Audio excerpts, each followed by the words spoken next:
Alright, what's going on guys, and welcome to the video. You must have read the title to be clicking on this video, so I'm just going to cut right to it. I'm installing a Quickshifter to my 2017 MT-10, mostly because, well, only because Yamaha, for whatever reason, has the ECU, the plug, everything you need for a Quickshifter, but they don't have an actual sensor in the shift rod. So I bought this aftermarket one, shifting control. It's some, I don't know, it's a foreign company. I could not find an OEM sensor, probably because they come standard now on all the new MT-10s, FC-10s, whatever. So I'm going to give this one a shot, and the install shouldn't be too difficult. You take the old shift rod out, put the sensor one on. Obviously, you have to measure it to make sure that, I forget exactly what, but I know the overall length needs to be 274 millimeters from top to bottom. I'll point that out as I do it. And then from there, I just have to hold the shifter up to program the computer to know that there's a sensor here, and it'll light up on the dash. So hopefully it'll be a quick install. But let's cut to it here. I have the sensor right here, one page of instructions, and here you can see shift rod here with the plug. So let's give it a shot. Start by moving this. Myself some more room here. We're going to be pulling off this cover back in here because that's going to reveal the harness with the plug. They say to slide these little rubber boots off the top and bottom as well. And then from there, I'm just going to pull the shift rod right out. Well, unthread it. So it's a little cover back in here. So I'm going to slide that out of the way, and that should reveal the plug, the little connector. It's there. Okay, I just need a 10mm wrench to get the shift rod off. OE shift rod is off. We have our new one here, so you can see. Sensor is going to go at the top. Hopefully you can see. But they say the distance between this nut and up here needs to be 27.4 millimeters. What am I saying? Distance between this nut and here, 27.4 millimeters. And then from the top to the bottom here, very far bottom, once that's hooked up, should be 274 millimeters. So I'm going to do that right now. Quick little update. Got the shift rod installed. However, I noticed that this is a little bit off, so I don't know why that might be. But I think I'm going to leave it just for now. I was playing around with the shift rod for a long period of time, but I think, like, to be fair, it is a quick shifter, so the upshifts are just going to be hitting it, but I don't know. I mean, it's a little out of, like, it's quite far from the foot peg. Should be a lot, like, down here even. I'm going to try and figure that out too, but just want to point out, I had to use these to pull out the plug. There's a little plug in the connector, and I'm about to plug it in right now. There. Plugged in. Let's see the shifter real quick. It's not terrible. It's not terrible. We'll see. So this says to put the key in the ignition while holding the shifter in the up position, and that should tell the ECU, hey, you have a quick shifter. So let's see here. Position my right foot. And here we go. Oop, my key's not in. There we go. Let's see. Okay, it took me a few tries, so I didn't get it on camera, but as you can see, there's the QS logo on the dash, on the instrument cluster. So all that's really left now is to test ride it. I mean, I can button it up to, all together, put the sprocket cover back on. Other than that, I'm going to take this out for a test ride and make sure that it's all good. I've never used a quick shifter on this FC-10, obviously. But also I've used it on FC-09, but it's been a long time. So I'm very excited, but also kind of nervous to test it out. So yeah, I'm going to button this all up together, and then we'll switch over to the GoPro. Quick shifter test. Step 1, quick shifter light on dash. Step 2, turn bike on.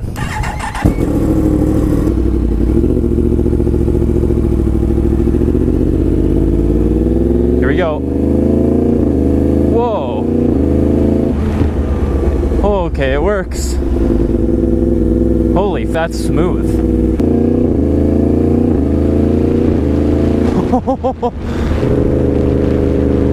Oh my god.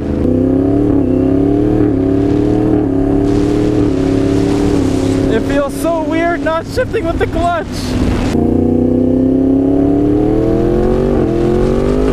Oh, I went my R3. Okay, fair enough. No quick shifter. Who needs it? My FC07. Okay, whatever. Right? My first FC10. Okay, no quick shifter. Okay, I bought this one after that one got wrecked. So my second FC10, no quick shifter. And I went almost a full, like, over half a riding season without a quick shifter. Dude, how did I go this long? This is so satisfying.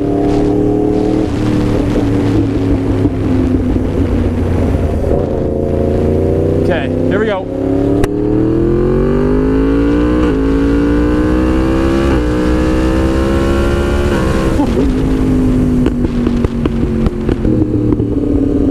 Seamless upshifts. Ready? And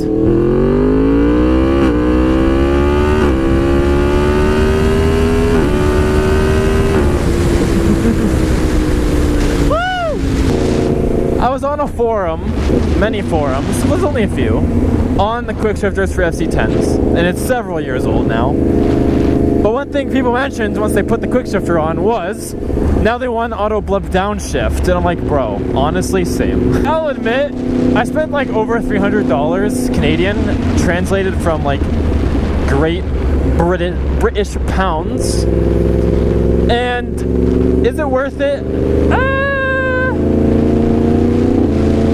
Probably not, but it's cool. No, it's really cool. And now it's like updated, because the 2019 and up FC10s, which are now MT-10s, had this from factory. So at least now, my 2017 is updated. It's up to date, you know, aside from the dash. The new ones have a fancy smancy dash.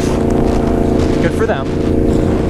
But now I have a quick shifter. Like, I didn't realize how big of a difference it would be from doing it myself, going, you know, 0% throttle back to 100, versus actually just being able to do it without moving this wrist. Just going all out and clicking, right? Big difference. Like, when I was buying FC10s, I would see the 2018s or whatever had a QS on the dash. I was like, what's that? Oh, I just did it. I clutched in. That was pure habit. It's habit. What was I saying? Oh yeah. I was like, what's that QS thing? That must be some eco thing. I don't need that. Yeah, I do. Putting a shift rod on the bike, biggest pain in the ass. I had my OEM one fall off on me. Like, I don't know why I said it like that. OEM. Anyways, it fell off on me 2 or 3 times. So I had to put it on, you guessed it, 2 or 3 times. And it is really irritating, because you have one, well, I would show you my fingers, but I'm in traffic now because of cyclists. So you have one thread from the top, right, and it goes this way. And then you have another thread on the bottom that goes this way, right?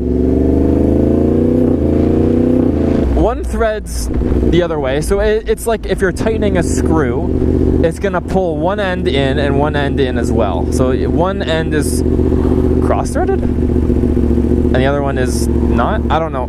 Anyways, whatever. So you get what I mean. As you thread it, both ends go in. But it's kind of like a tug of war sometimes, because you want to adjust your shift lever, so you kind of have to play around up or down, up or down. And that's why they tell you to measure it, 274 millimeters. Now, my shift rod here, I measured it, and it is about what they recommend. But my shift lever, which is aftermarket, isn't straight, isn't comfortable right now. So I have to adjust that. Cyclist.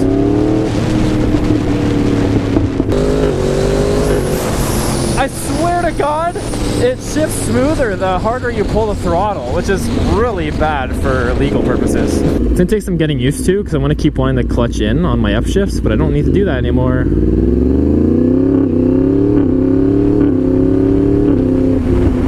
Successful. I did a thing. Neutral. There we go.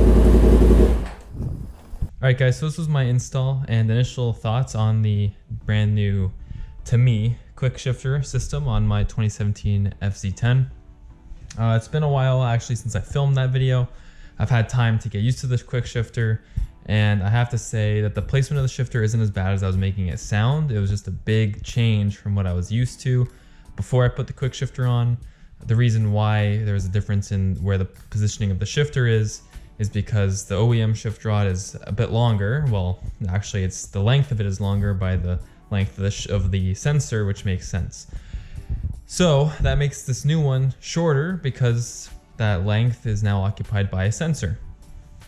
So that brought the shifter up a little bit, but now that I'm used to shifting it with what it's got, it doesn't really make a difference, and it still shifts smoothly, and it's pretty comfortable now that, like I said, I'm used to it. Personally, I do think it was worth the money. I know in my video, I know in the first recording, I was a little iffy on it, but I am very glad that I did put it on this bike. If I didn't put it on, knowing what I know now, I think I'd be disappointed. So I'm very, very happy with how this Quickshifter turned out on this bike.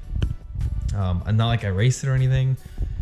So it's kind of useless in terms of like Quickshifters evolved because in racing that time difference between shifts is crucial. Plus for ease of access in racing and whatnot. I don't use it for any of that. Obviously it's just a street bike. But for practicality and being able to just kind of chill and hit the shifter with my foot without having to worry about the clutch is actually kind of nice. It's comfortable, and for the price, it was well worth it. And like I mentioned in this recording as well, that it brings this bike up to par. Now it's kind of base level with the new MT-10s with the Quickshifter system. So that helps as well. And plus it's great on the highway. I love everything about this Quickshifter. I think it was a great decision for me to actually buy it and install it. And now in my eyes, this bike is pretty much complete. There's nothing else I want to do to it. I love it the way it is. I wouldn't change a thing about it. I recommend it. A lot of people say you don't need a Quickshifter. You can shift without a clutch on your own just by letting off the throttle as you hit the shifter. And yes, you can do that, and I've done that. This is way better. This is way better. Anyone who tells you otherwise either is broke or they're really stubborn or they're lying to you, because the Quickshifter is well worth the money. And it is way faster than you could shift on your own. I'm convinced. And that's coming from someone who's only driven manual vehicles. Obviously bikes are manual as well. And I would love to say manuals are better than automatics, which they are. And this is kind of a close thing to an automatic because you're just hitting the shifter and it's going. But on this bike, it is incredible. Quickshifters are fantastic. So I do recommend buying one if you don't have one. But if your bike, your MT-10 or FZ10 doesn't have a Quickshifter from factory, you do not need a flash tune. You can buy one of these plug and play kits. That way you don't have to pull your ECU out or anything like that. It's just plug and play, which is why I chose it. Not saying that I don't want a tune for this bike. I do think I should get one, but I don't need a tune right now, and I don't need a flash tune for the Quickshifter when I want to get a tune for everything else anyways. So leave a comment down below. Let me know your thoughts. And be sure to subscribe if you haven't already. There's content on the Cobra, the Shelby, the FZ10. I have a lifted Ranger outside, so be sure to check out my other videos as well. And with all that said, I'll talk to you guys in the next video. Have a great rest of your day.